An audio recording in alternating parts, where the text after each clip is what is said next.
One of my concerns has to do with the security and safety of our nation's pipelines. There was an incident near my congressional district several months ago in which a pipeline carrying dangerous gas was breached, resulting in evacuation of the area.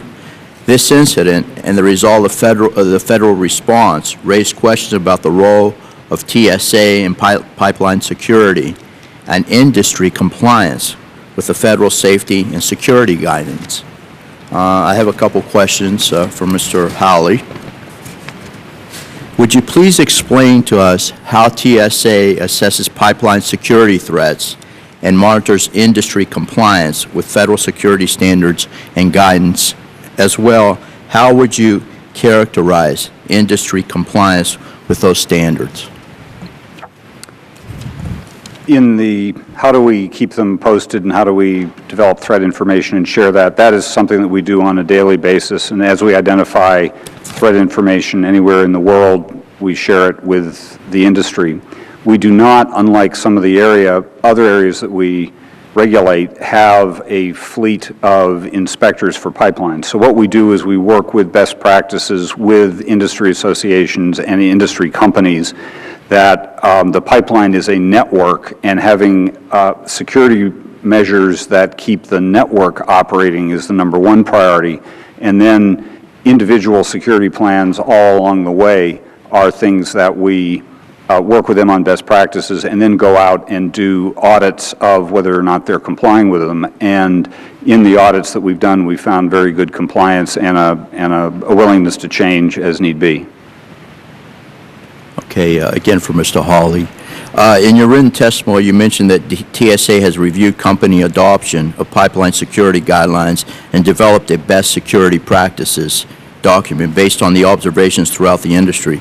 Are these guidelines voluntary? And if yes, does TSA have the authority to require industry compliance with these guidelines and standards? They are voluntary, and they are from the point of view of we have overall authority if there were to be a particularly compelling need for public health and safety to get at compliance. However, it's an interesting area, and again, if in terms of authorization legislation coming out of this committee, I think it could be clarified to some extent. Thank you. Do you agree with me that an act of vandalism against a pipeline such as the one in my congressional district carrying hazardous substances can threaten the public in the same manner as a deliberate act of terrorism against them? And do you believe that the federal pipeline security guidance is adequate to stop acts of vandalism against pipelines like the incident again in my district, or something worse, a deliberate act of terrorism? Vandalism is something that's pretty hard to prevent, but we look at the network. So first of all, there are controls within the network that would limit damage to one area, and then frankly, as individual punctures perhaps are made, there are safeguards in place to limit the damage that could be done there. And there are prudent security measures that go to the hardening and the physical security of it. But given the length of the pipelines in this country, preventing the vandalism opportunity is extremely, extremely difficult.